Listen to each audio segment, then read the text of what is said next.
Welcome to Pathfinder Friday, everyone. I am Mark Seifter, the design manager at Paizo. I am Eleanor Farron, a real DM and not a paid actor. And together we're here to tell you a little bit about the variant rules chapter in the Game Mastery Guide. But before we dig into that, since this is a GM-focused stream, I thought I'd remind everyone about a GM's Day code that's up on the Paizo.com website. So GM's Day is traditionally March 4th. And so up from now until March 6th, you can put in GM Thanks 20 to get what I assume to be 20% off of your 10%. Well, then why does it say 20? Oh, because it's 2020. It's 2020, Mark. Okay. Well, the codes usually have the thing. Okay, Well, sure. clearly you should have put GM Thanks 2010. Yeah, there you go. So 10% off of your order. And that's for you if you're a GM or you're going to order something as a gift for your GM for GM's Day, or if you're just pretending to be a GM and are a very good role player. So whichever of those three things you are, you can get 10% off with GM's Thanks 20. And don't get confused like me, or Peyton will have to give you his book again. Maybe if we bully him, maybe he'll get 20% off. We'll see. Peyton, we're giving you Orc in the Advanced Player's Guide as an apology. So All right. So with that out of the way, we're going to be talking a lot about variant rules here today. Now, in the Game Mastery Guide, there's a variant rules chapter that is all about variant rules. But the point of variant rules is that sometimes you want to play the baseline game of Pathfinder that we kind of expect you would normally play and that we know kind of works pretty well for the standard adventures that Paizo publishes. But sometimes you don't want to do that. You just want to do something completely different. And variant rules will allow you to customize your game for all sorts of different genres and settings. And we're so confident that it can that after we go through what the types of variants are that are in the book, we'll be taking some ideas that Peyton will gather from the chat of different tweaks that you want to do to a game setting or genre. And we will suggest some variants, either from the book or just other variants. So that's sort of how we've got it set up for today. All right. GMG or Dynamite. That's right. And we've got our GMGs here just to show everyone.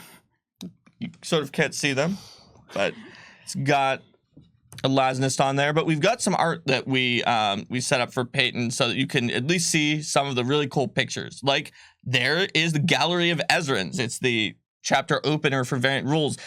As Ezran looks at these paintings of the Ezrans that could be Demon Ezran, also Demon Ezran, Confederate General Ezran? Knight Ezran? Oh, goodness. I don't even know. I don't know if we can do Confederate General Ezran, honestly. I'm not sure. He's in gray, and he's got red eyes. I don't even know. Oni Ezran with, the pentagram, and all sorts of other Ezrans are on there. Undead Confederate General Ezran. Yeah, he kind of is undead. Like in, with Scooby-Doo and the Boo Brothers. There you go.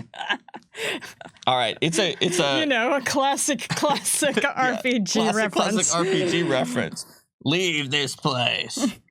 All right, so that's the opener for the chapter, and it sort of gets across the idea of the chapter, which is you can tell so many different stories, and it all starts by varying up the rules of the game, because while it might seem that the rules of Pathfinder sort of give you a baseline that's completely neutral, any rule set is sort of leading you towards a certain type of play. And the type of play Pathfinder leads you toward, for instance, is a game where your characters start off and they might not be the greatest, but when they get to the maximum level, they can just fight through an army of low-level creatures, and they are real epic, big-time heroes. But there's also stories that are different than that, and we'll see some variants that can help there.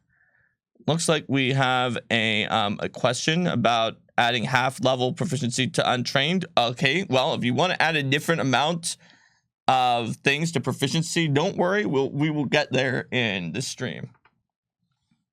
All right. Shall we just go through the variants alphabetically? Sure thing. Okay. So we're going to start with ability score variants. Now, how you decide what your ability scores are is something that has maybe had some of the earliest variants ever in role-playing games where people were just deciding all sorts of different ways to determine their ability scores. 3d6 down the line. Down the line. Is that how you roll, Eleanor? Good God, no. But in Pathfinder Second Edition has among the games with like going up to 18 in ability scores, perhaps the most generous ability score generation system at first level. But it's also pretty structured, so you can't put everything into all at once.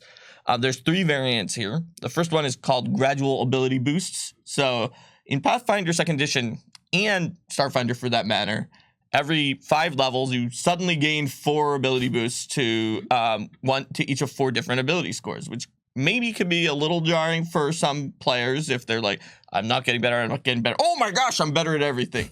So it's much more complicated to do them separately, but it can sometimes increase the verisimilitude of gradually getting better at things. And with the gradual ability boost variant, you just basically get the ability boosts at 2, 3, 4, 5. They all still have to be the different ability scores, but instead of 4 at 5, you get 1 at level 2, 1 at level 3, 1 at 4, 1 at 5, and the same for all the other times you would get an ability boost. I guess it depends on whether your players are optimists or pessimists, because like how realistic it seems, because sometimes it's just like, I feel like I'm progressively getting better at this stuff, and sometimes it's like, oh my god, why do I suck so much? It's been years, why am I doing this? And then suddenly it just sort of feels like everything's cleared up.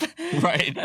It's like, yeah, usually when you look at like old work you did and you're like, wow, that sucked actually. I'm so much better than I thought I was. In all ability scores. Yeah.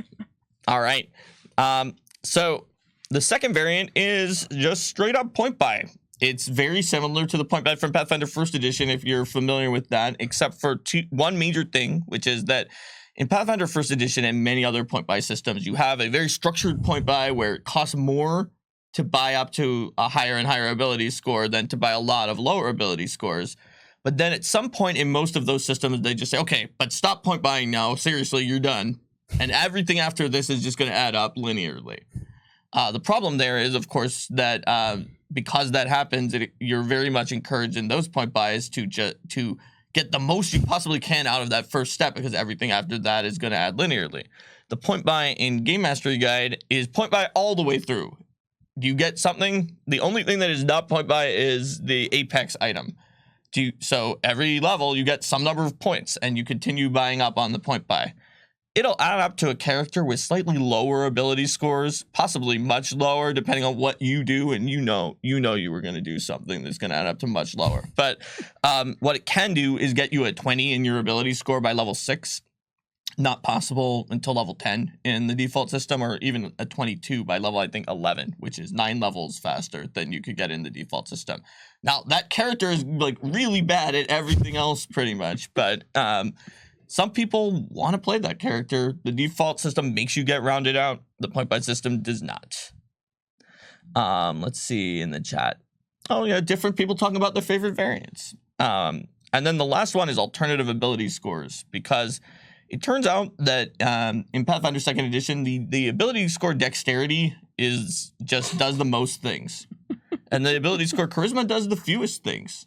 In fact, it doesn't do anything except for increase your charisma-based stuff, like the skills and spells if you have them. So if you don't have any of those, there's not much loss. With the alternative ability scores, charisma increases will saves, wisdom keeps perception, which now that it's used for initiative a lot is still pretty good. Intelligence continues giving you more trained skills. Strength just eats constitution whole and now does everything that both strength and constitution would do. And then you split up dexterity into dexterity, which is like hand stuff, and agility, which is foot stuff, like dodging out of the way of things. But I guess that's one way to split it. But manual dexterity also gets dex to damage automatically. Nice. Because now it's not the stat that also does 10 other things, so it just does it. And you can see that's going to be popular with some of the crowd. Yep. So that way, the ability scores are a little bit more balanced with each other for how valuable they are. So that's the last one that's in there. You know, I actually like the split in wisdom best because wisdom is both like how composed you are and how good you are at noticing things. Yeah. And those two always rarely seem to match up in people that I know. Not at all, yeah. I think the most composed people are usually the least twitchy, and the twitchy people who are just looking around, they notice the things first. Well, not to mention like the people who are always happiest and like roll with the punches best always seem to like not notice anything going on. It's fine. It's just sort of laid back. You know, this might be related. Yeah, it might be. Might be. Does that Algol who was trying to mind control me, but I didn't even really notice, I guess. It's fine. All right. So why don't you talk about alignment variants? Oh, boy. Alignment variants. Yeah. I used to be an alignment apologist for a long time. Like, I'd sit there and go, it causes some trouble, but, you know, it's guidance for the GM to sort of sum up characteristics of NPCs. Now, like, having worked with it for 2 years, like, in a professional capacity, I just want to drop kick it out the window. I actually got my start in Ravenloft, writing for RPGs. It was one of my favorite settings. It's complicated. We'll put the Facebook relationship status to that. It's complicated. Yeah, but you spend a lot of time trying to drop kick alignment out the setting because the whole point of it is that it's not supposed to affect as much. Funnily enough, I mean, the first thing in alignment variants is the minor changes, and there's one that's extreme good and evil where only fiends and celestials have an alignment or something like that, and that would probably be the most by the rules written Ravenloft variant because they do have fiends and angels there that are good and evil, right. And it's everyone else where it gets all muddy. And it has a big change, but it's called it has a big effect on your game to do that, but it's called a minor change because you don't have to do any surgery to the game. Yeah, you just like, refuse to allow anyone to have an alignment. You just throw everything out the window. It's like cleric restrictions. Yep. but you hardly have to like take in like, oh yeah, you got a holy weapon. It only works against like fiends, so it's not great. Yeah, there's there's like 3 of those. You did get one though, and so that's why we consider it a minor change, even though it has a big effect. If you find it, you're really gonna smite that sucker, and then it'll just come back because Ravenloft sucks. Yeah, and then there's the incremental alignment where you have like a 1 to 7 scale, which is an interesting. You can't even roll on that. That's right. My alignment can be somewhat neutral, fully good. I like how it's just from somewhat neutral to somewhat chaotic. It's like, what? there's. I guess you didn't want to like do the space for like somewhat lawful, but also somewhat neutral, which would be the most accurate for like these little in between things. Oh, like the D&D planes that were like with neutral chaotic tendencies. Oh gosh. Yeah. So in incremental alignment, you aren't just solid lawful. You can be fully lawful, somewhat lawful, or somewhat lawful, but also somewhat neutral, more on the neutral side, and then fully neutral. Somewhat neutral, but also somewhat chaotic, but more on the neutral side. Somewhat chaotic and fully chaotic. And then the same for good and evil. So that kind of... I guess that's sort of like my hackneyed solution back when I was an alignment apologist, where you'd be like, oh, well, there are... like back in second edition, neutral evil, but with neutral tendencies. Right. Yeah, like those a lot. And it's considered a minor change mostly because you still have the alignments and everything's in the game. It's just how you track what's happening. You're still going to get smote chaos if you are chaotic, but only somewhat. That's right. But it's just like, oh, well, we burned down another orphanage that's really bad, so we moved from somewhat evil to fully evil. Possibly somewhat chaotic now, too, depending on... Yeah, it's kind of like my partner like had an alignment chart that he put up in Excel, and every time PCs like did something major, he'd like type in. So I think this could be good for that. Is just to go on this gradient system. Is like you've gotten into somewhat lawful, but not all right. lawful. No, I could see someone claim, no, I burned down all orphanages we came across. It's less lawful. It's very consistent. Okay. Gotta try making that argument to the gods. Just up before Pharasma. Well, you see, actually. Asmodeus is like, at least it was fire. It was fire. I'm going to admit that. I think it sounds more like a cosmetic change, honestly. Yeah. But so the major change is we have no alignment whatsoever. Just go chuck that out the window. But then you have to come up with things to replace all the alignment mechanics, which is where I have done all of this stuff. In the book, it suggests that you replace things like smite with aligned damage. So instead of smite evil, you have like smite not a word that sounds creepy, but is not evil. Like the book suggests shadow and radiant for holy. I guess like Final Fantasy style. Mm-hmm. Maybe you could call it Pearl, like the U.S. censors used to in the old Final Fantasies. That's right, the Pearl magic. What? Oh no! Cult of Kefka's Tower. There's a pearl dragon in the treasure chest. Watch out! I don't understand what a pearl dragon is and why it's beating the crap out of me. But so that takes care of things for like demons and angels and stuff, is you just replace those vulnerabilities to good and evil damage with radiant and shadow. But then you get into things like spells, like detect evil. The book suggests just like, nah, it doesn't exist. I have played so many variants where we like tweaked them though. The first one, so the first variant is that instead of detect evil or good or whatever, you just detect danger, quote unquote, which in a mechanical sense means traps and creatures with malicious intentions towards you, which is actually pretty dang handy. It's probably more handy than detect evil if you think about it. Unless they're like, I'm going to drag these people down to hell because it's great there. I'm helping them. Yeah, that sounds a lot like GM's kind of massaging it. It's like, oh, those Zonkuthanites don't have malicious intentions. They want to show you such sizes. Like, yeah, we know you. We do this to you, GM. We justify our bad moral decisions to you. We know when you're doing it to us. The book also has a suggestion for basically detect hypocrite. Is the second one that's in there where it's like, moral intentions. Yeah, but you detect people who aren't following their own moral code as being like evil or breaking their code, or people who are following their moral code. So like the person whose code is burn each orphanage would be good or following their code. Well, here's like the twist on the detect danger. You can have that detect traps, detect things with malicious intent, and if you have a patron god, detect anathema to your patron god. But you can't discern which of the three it is. So it's like, you know, you're sitting there and it's just like, I'm a priest of Abadar. Is this book evil or is it communist? That's a good question.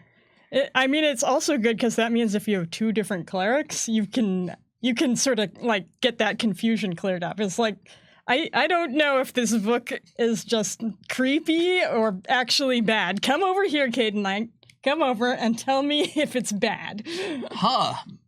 All of these books are evil. Ravagog clerics, stop detecting evil. We know that every book was created by someone at some point. Everything is evil. Everything is evil. I need to destroy it all. Actually, that really works, though, for the Ravagog clerics. Like, maybe that's what drove them to it. It's like, I detect evil, and they're all evil. Yeah, that's why don't worship Rovagog. What are you doing? You shouldn't even be in the party. You're not allowed to have weapons. Those weapons were made by someone. Right. And so the third one is that you detect specific creature types. In the Ravenloft thing, I think it was aberrations, like fiends and undead. But if you want to add a twist to that, our GM had it also detect things that were associated with them but weren't actually them. Like I would detect an infernal blooded sorcerer. And then it was as a devil. Yeah. And then like I went to this place and it's like, oh, we're a family of infernal blooded sorcerers. It's like, Jack.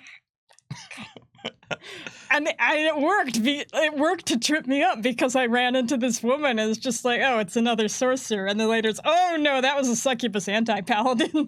This is bad. This is bad. Vengeance. No. Anyway. All right. So that's my free suggestions on how else you can adjust alignment. Some of those aren't in the book. You only get those from listening to the stream. The next one is deep backgrounds. We have a nice picture of young Amiri for the deep backgrounds. Oh, no. Oh, but also the second picture that he showed with Sajan was also the deep backgrounds. But young Amiri, so the idea of deep backgrounds is, hey, but what if instead of just taking a background from the background section, you want to really figure out what your background is? And I mean really figure out. I mean D100 chart for how large your family was. I mean D20 chart for like, was your homeland underground or a coastal community? And then what was your major childhood event? Were you bullied? Were you captured by giants? Did you have an influential associate, such as an undead that was just your bud and like, hey, I'm an undead, you're my friend? Did you have a relationship with someone who was in your party? What did you do with them? Did you help some kind animals or cure diseases? Did you have a problematic relationship with someone else in your party, such as where you slandered one of the other PCs? You probably slandered one of the other PCs. So when you're done with this, you pick up pieces of what would normally build a background in the normal roles, such as like skill feats or ability scores, and then you sort of pick from the ones that you got a thing that is pretty much exactly the background benefits, but you generated it sort of organically by rolling these giant charts. Yeah, make your own background. You don't have to buy our books anymore, but please buy them anyway. And your major childhood event could be your sister being kidnapped, like Sajan in the second picture that we kind of zoomed through when we got to Amiri. Where his go back. His sister Sajni is just being let off, and he's like, oh no, Sajni. And then he never found her, despite being in like 50 APs. Yeah. You would think he found Sajni by now because, like, at level 20 or something, used Tongue of Sun in the Moon and just asked people where she is. So, I like rolling on charts just like randomly to generate things because you always get something that... There's Sajni. You always get something that you didn't think of, probably. Yep. I feel like they're just a great brainstorm tool. And you don't have to, like, if you're doing this and you're like, I don't want my relationship to be with a pariah, I'd rather it be with a fool, then you could just change it. Oh, so much better. Yeah, so much better. As long as it's like you talk to the GM, because as long as the fool is popular for like the fool's ability, that could be a different story. All right, so that's a really cool variant. Now let's move on to what may the internet's favorite variant, dual class PCs, and that one is the one with the picture of champions and sorcerer Sione. She's both a champion of Pharasma with heavy armor with the Pharasma symbol on it, and a sorcerer, because why not have everything that is charisma based? I am so squishy, but now I have armor.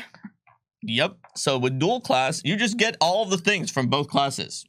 Caveat, there are warnings for the GM that if you try to take like fighter and barbarian, which give two things that just add together and give you more damage with accuracy and more damage with damage, and it's just...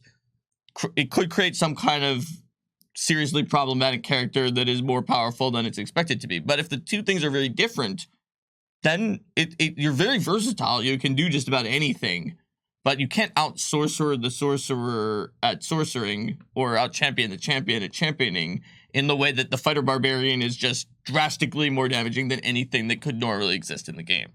So, but you can do whichever of those you want. There's just some advice for the GM that if you do want to allow the fighter barbarian ones, you may have to strengthen the opposition and you may run into trouble when the other characters are not also doing this giant alpha strike. You know, just a little disclaimer from our design team that this is your fault if you let it happen. Yeah, a lot of these variants we put in like how do you do it? Okay. How do you play with them then? Or how do you GM with them? And it just gives so we have a thing in there. It's like, oh, this gives the characters more options. It probably won't too much overpowered things if you go against mostly normal enemies, but you might want to give the enemies just more special abilities too without raising up their numbers. This can help with a small group that doesn't have as many different types of things that they can do, but it also, if you double trouble into mostly martial classes, each one has something really cool about them, such as the barbarian's extra damage and the fighter's accuracy is the easiest to see. That if you just combine them both, it creates something gigantic, and it talks about that and what you can do to handle it. If you want to update Wrath of the Righteous to 2nd edition and we don't have mythic rules, why not have a dual class VC? Yeah. And destroy everything? Give a dual class and then add the next variant with our picture of Drugami with the eye patch, which is free archetype. Drugami the you pirate probably kitty. don't want to do that with dual class, but you can. It's a little bit of a mellower version of dual class because it does give you twice as many class feats in the same way that dual class does, but it doesn't give you all the rest of the stuff. Basically, with the free archetype, you say, hey, we're all pirates. You all get the pirate archetype. Or you might even let everyone just take a different free archetype from each other that's themed. Like, let's say Extinction Curse. So one person's a juggler, the other one's the staff acrobat. There's a bunch of, they all have different circusy archetypes that they got for free. And then you get a feat every time you would normally get a class feat, but it has to be for an archetype. That's how the free archetypes works. It's even less likely to totally cause issues for you because it, by their very nature, the multi-class archetypes don't let you get the thing that would cause problems for dual classing. In fact, if you're wondering, why don't I get this thing in the multi-class archetype? It probably is because it's one of the things that would cause issues with dual classing, like full scaling range damage or the Ranger's Hunter's Edge. So the free archetype is much safer. You could pretty much just do the thing. They're going to be stronger, not by that much. You might barely increase the enemies if you feel like it. Then the next one is the same thing, but with ancestries. Ancestry Paragon. Did you just always like it when you could have like a million different little things that your ancestry used to do back in Pathfinder First Edition? Now that they do bigger things but fewer, you just want more things? With Ancestry Paragon, you get more things. You get a ancestry feat at all the odd levels instead of just at the ones you normally do, and another one at first level. So you get lots of ancestry things. You get a really strong splash of what your ancestry does. It can lead to your character's ancestry possibly like being a bigger percentage of everything that they do than normal. So you do want to watch for that. And that being said, not all of the variants that mess around with what features you get are actually buffs, because some people, we tried to make a game that was exactly the best match for an average group of how many things you have to choose every time you level up versus getting cool stuff.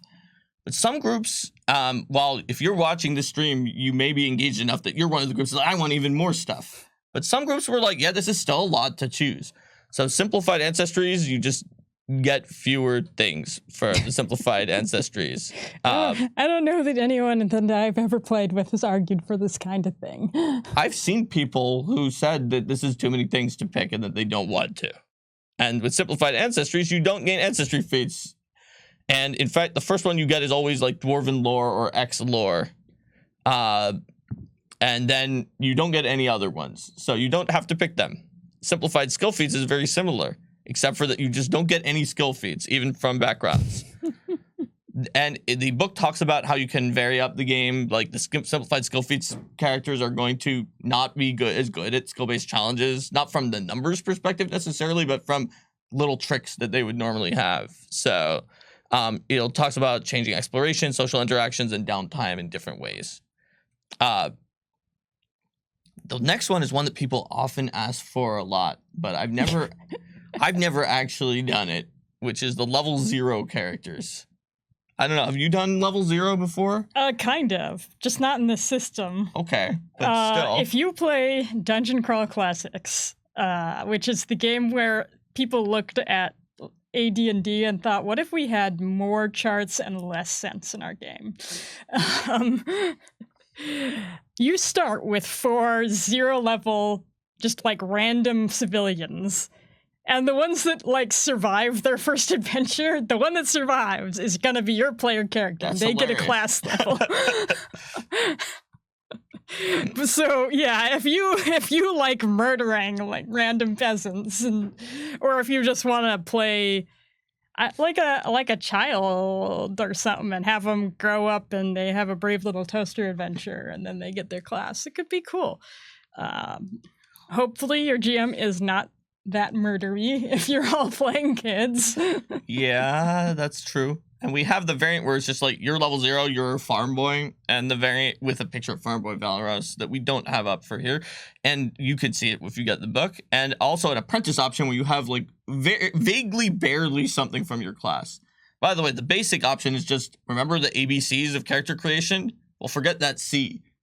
Just do AB and then stop. And that is the basic option. Whereas the apprentice option, you have like a vaguely small amount of your class, but you're still really weak.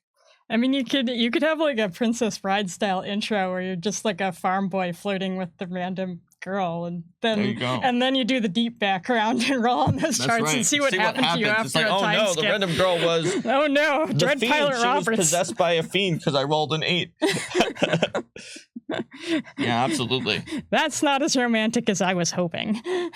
But Princess Bride is always a good inspiration. So the next big set of variants, also a very popularly requested one, are magic item variants. Particularly, we have both the automatic bonus progression for people who want to tell a story where you do not find magic items that make you stronger in your numbers. You only find magic items that do weird stuff, and your character just gets better at things on their own in terms of numbers. Yeah, we have a shield for that. We have a picture for that automatic bonus progression. That's right. So if you don't want your equipment to be shiny and cool. Yep, because we came like somewhat close to considering that for the basic rules of the game, but we put up a poll for you guys online, and it was very strongly stated that the numbers of going up to +5 on item bonuses was too much, but that they should still have item bonuses, so we moved it to 3 and kept them. That's right, everybody. Don't blame us. Blame your fellow peers. Aww. But automatic bonus progression, now you can have your cake and eat it too, because it just gives you the progression, and then you can either cut back on wealth if you want, or just not do that. And then you remove item bonuses from the items that have them, and then you're in good shape. With high quality items, also another thing that we were really close to doing, maybe even closer than that, is what if the some aspect of what the weapons and items do can give to you is actually from how well they were made and not just magic.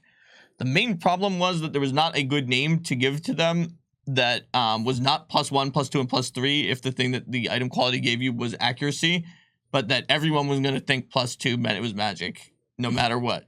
So that was really what it came down to. But with the high quality variant, we sure can just have better work. And so it turns there's a suggestion in the chat of masterwork, legendary work, etc. It turns out that doesn't work very well for figuring out what it actually does, because it needs to have the number to be decodable.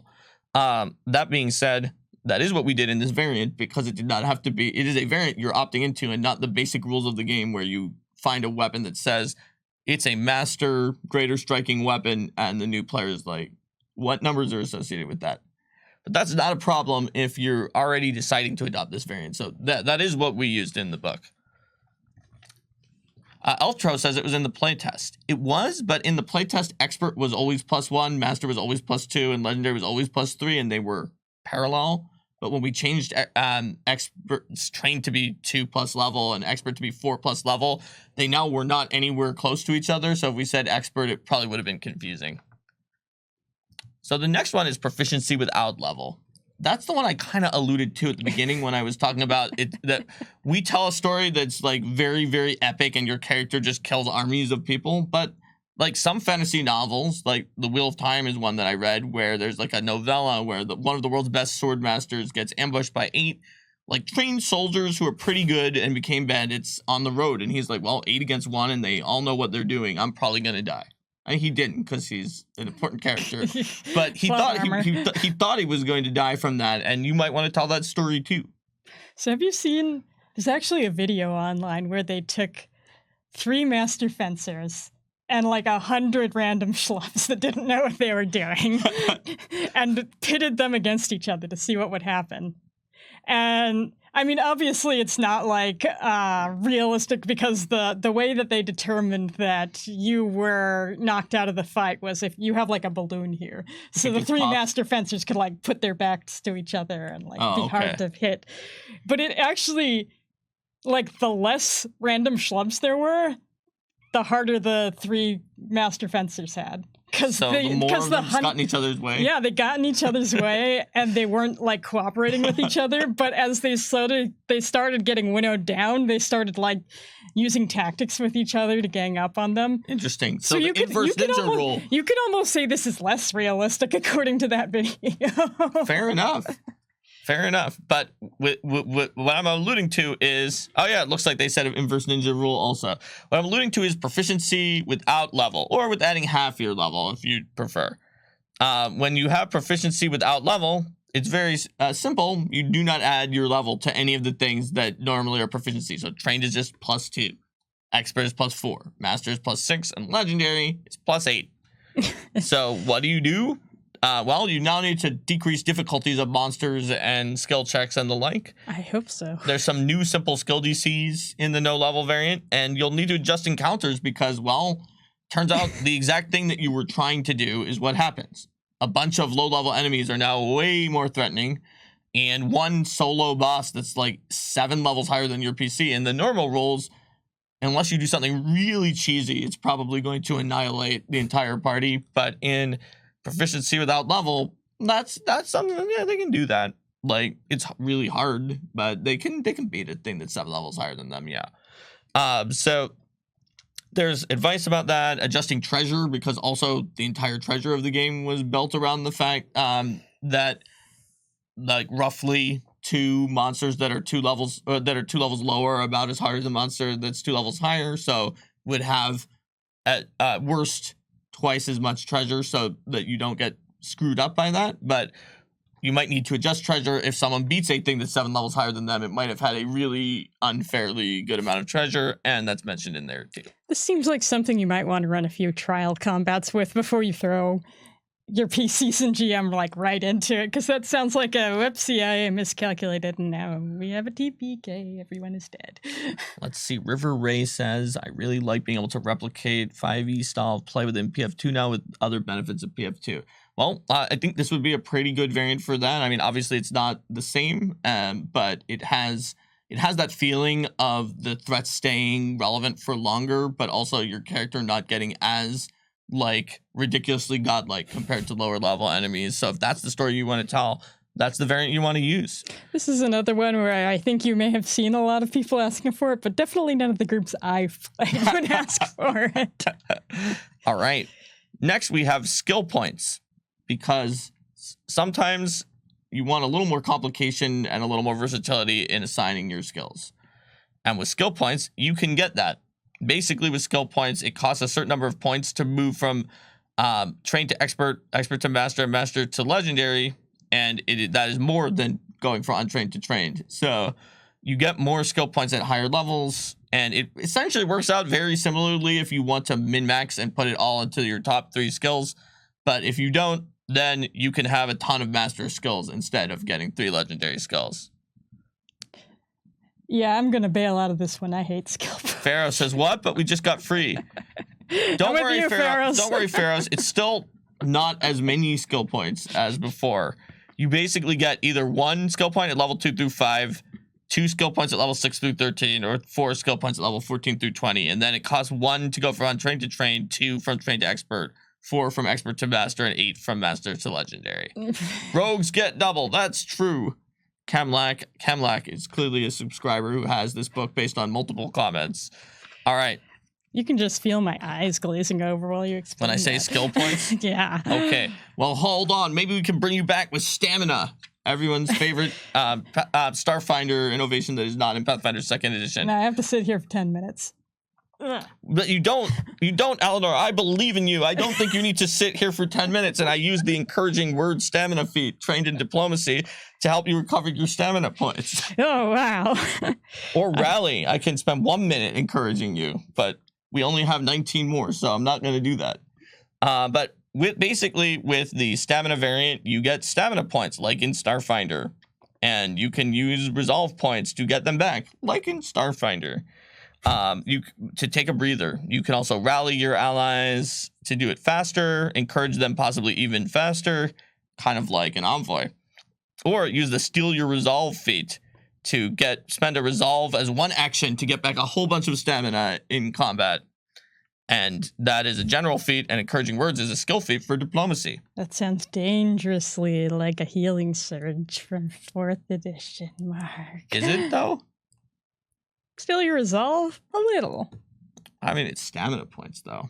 Okay, yeah, that's true. It has a completely different name. Thus you cannot make a comparison. That's right. There's also a sidebar about the impact of stamina in the game and what that will do to your pace. And another sidebar of no limit stamina. Oh my gosh, there's no such thing as resolve. You just get it anytime. It gives you a lot of staying power because, oh yes, it gives you a lot of staying power, especially if you are going to use it with a rally. So you just keep rallying and get all of your stamina back. Oh, jeez. All right. So that's it for what variants are in the book. You get all these variants plus so much more with the Game Mastery Guide. But as we said, we're going to go into a section now for the very last bit where we will start with one that we've just posed to ourselves because of the fact that it's one that people ask for a lot, but then get you guys to sort of collect and collect for us ideas that you have for sort of genres or mods of the game that you want to see us talk about how we would use variants to build that. And the first one we're going to do that we just set up ahead of time is the super gritty low magic game. It is sort of considered by many to be sort of the hardest to do in Pathfinder since the days of Pathfinder First Edition because of how much magic is in Pathfinder and how much Pathfinder is super high heroics. So back to the index. Yes, there we go. So we not only are we going to be using proficiency without level in this gritty game where everything is hard, even the monsters from lower levels. We'll use the magic item variants with automatic progression to feel gritty and just like I can do this on my own. Well, you don't have magic items. It looks like 42 NF is like level 0, no skills, feats, no nothing. Oh boy, that's pretty gritty. That's really gritty. So we can absolutely start with level 0 if we want. Another thing we can do that's just not in the variant rules section, but is in this book, is there's a section talking about rarity for modding your game in similar ways. So we can just make all of the magic spellcaster classes rare. Be like, yeah, this is a wizard. Yeah, maybe one of the PCs gets to start with one because you discuss together. But like everyone's like, it's a wizard. Whoa, there's like 5 of those that I've heard of, and you're the 5th one. Lord of the Rings. There's like 2 blue wizards and 1 brown. That's Saruman right. the White. You're Eleanor the Iron. That's not it's sort of a color. Sort of. I guess. I don't know. And I work with what I have. Your highest level spell is light. Or just like in the movies of Lord of the Rings, just mage hand each other onto the walls. Give us psychic magic and read it in Dark Sun. There you go. Yeah, okay, here's a house rule for psychic magic. You roll a d20, and on a 20, your head explodes. That's literally how it worked in 2nd edition D&D. And then everything else doesn't do anything. And also the weird sounds you make are coming from your mind instead of from verbal components that you speak. It just goes... And every time you cast a spell, like, everything around you dies. Kitsune Warlock said the ooh at the same time. There you go. So that's pretty much... You can do low magic just with the variants that are in here and looking at rarity for a moment and making some of the basic classes rare. So I'd almost recommend stamina for... You might want to, not even just because you have to for the gritty, but just let them live. well, like I think it depends because I've seen Starfinder groups where they actually get kind of jittery with stamina, despite the fact that you can get it back easier after a 10-minute rest, because it's like, but my healing spells don't give back stamina. If I lose the stamina, I can't use healing spells. Yeah. And then when it actually like gets into your hit points, it's like, but my envoy skills don't heal hit points. Those are valuable. That was very intentional of like, because you can heal a ton in Starfinder with healing spells, but they won't get back the stamina, so it never quite gets you to full. Like I think their stuff came out later that lets you do that or something. I don't know. Let's see. So I think that covers it, and you're right. Stamina is a good add, even just from that perspective of it's harder to get in combat, and it splits it up so you can't feel like you're at full any of the time, even though you actually might be more likely to survive more encounters. So let's see. Is anyone? I haven't really seen that many suggestions here, although there's sort of some for like a deserty psychic. Place with perhaps an overcast sun that is extremely hard to see for some reason. And dragon kings. So for that, if you did want to have a setting that, let's say, one of the things that was, this is the D&D Dark Sun setting people kept asking about. One of the things in that setting is they didn't have materials that were like good. Yeah. So put rarity on all of your metal. Yeah, it's treasure. like metal. Oh yeah, that's rare. Oh, you know what I think could be good for that is the Ancestral Paragon. Oh yeah. That's right. It's like your ancestry really defines you. But yeah, especially like with the more out there things like half giants and Thri-Kreen. Mm-hmm. You'd get like a lot of that stuff, and it would really differentiate you from other ancestries. All right. So let's see. People are asking about rules for playing monsters. Okay, that is probably a separate thing to a variant. This is the Game Master's Guide. You need the player's guide to play monsters. That's what it is. Then there's one that's asking about a psychological horror style game where like you don't know what's real and what's going on. So in that one, I think you'd almost definitely want to remove alignment and put in something like really freaky instead of alignment as the way that that could be one where your detect evil is detect aberration, and then it's just like or detect real. Detect real? That sounds a little too good in a game like that. But it just tells you, it's like this one. It's like you get it from between red on the one hand or just maybe violet and red. And it's like, this is green on is it real? What does that mean?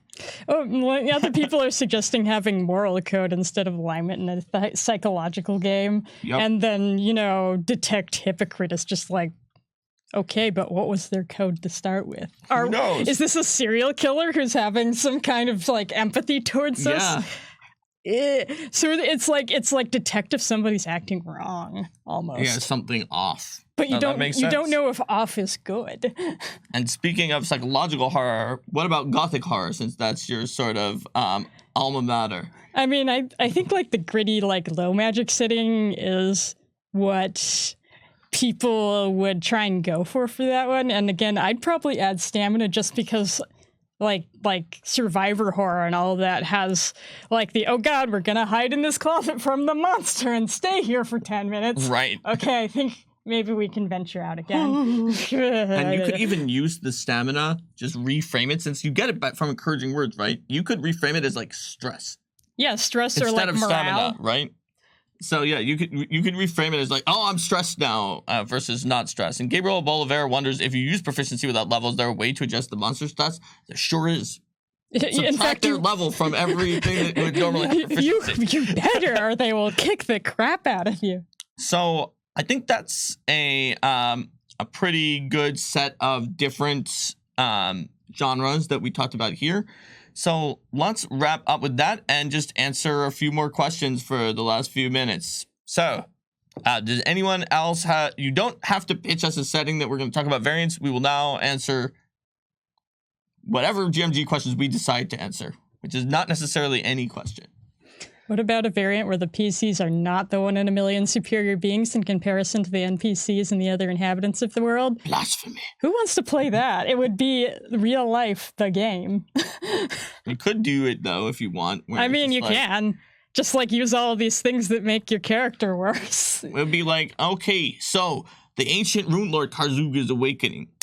Some high-level adventurers who were already around killed him. But we do need somebody to clean up all the bodies. Yeah, we need somebody to go in and re-brick some of the buildings that got blown up with fireballs. And we hear your first level group that was really excited about this adventure when they fought some goblins in Sandpoint are just the people. I'd recommend level 0 characters for that one.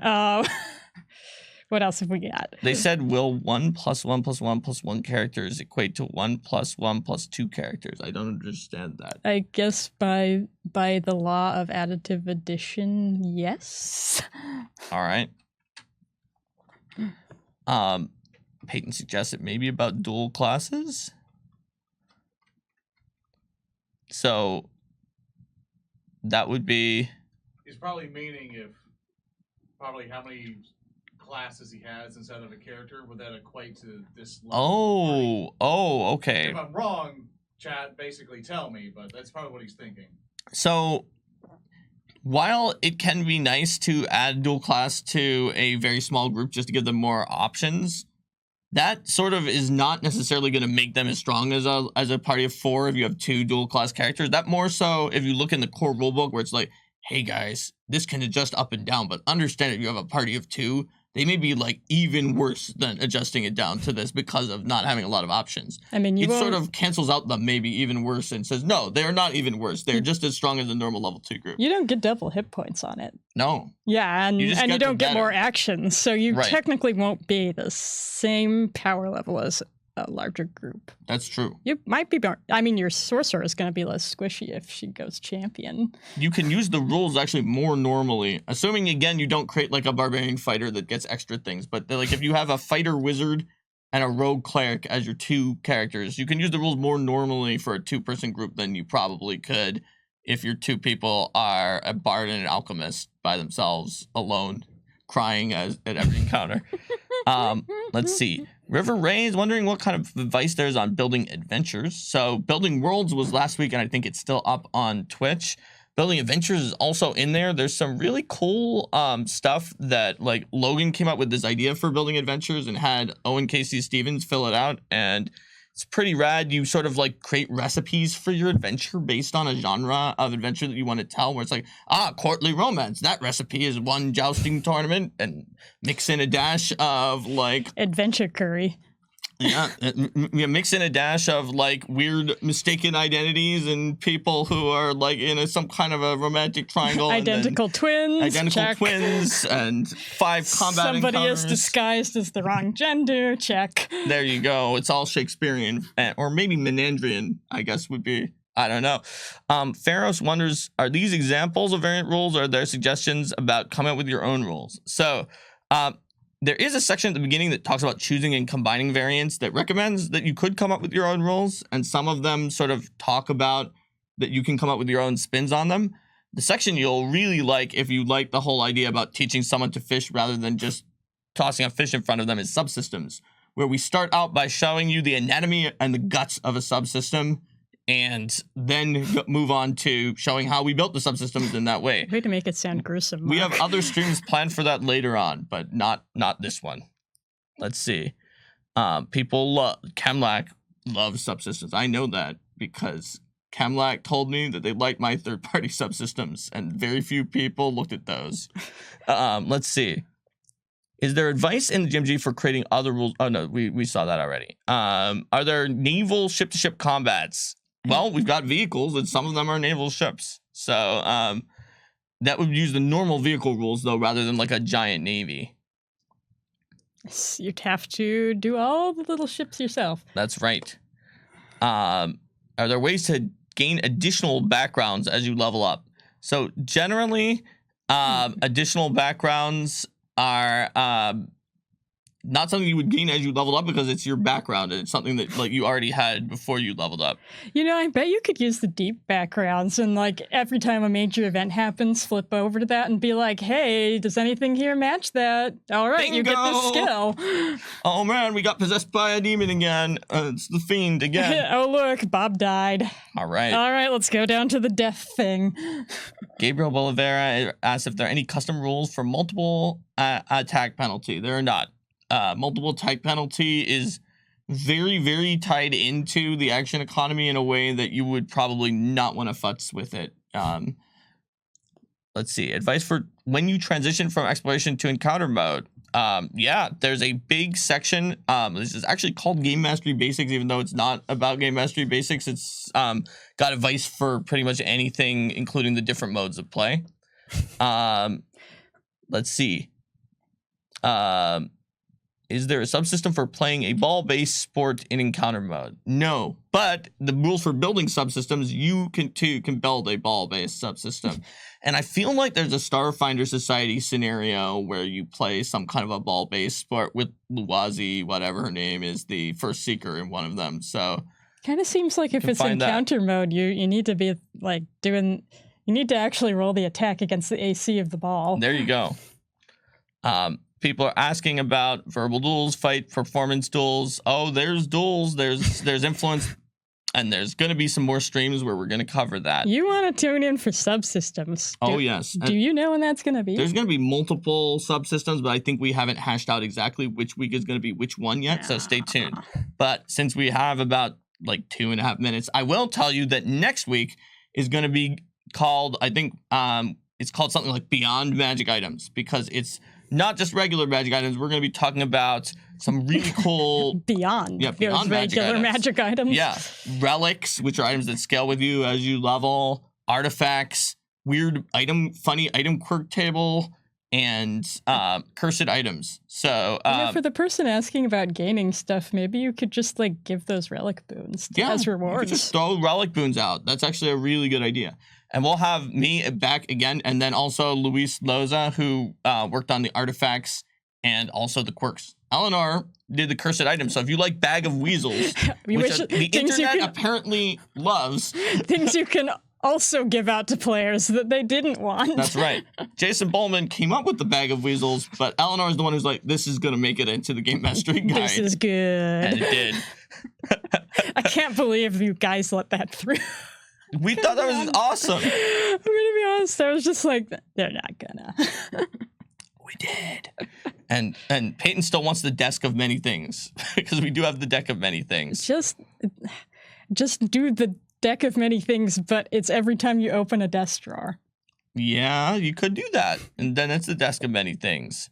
All right, so in about a minute, I believe Glass Cannon is going to be starting, and we're going to go raid them. So if you've been here before, you know that a raid thing is going to pop up, and you get out your emoji or say something funny to them. Get out your elfin axe. So we've been talking about variants, like what should we say to what should we say when we go raid Glass Cannon?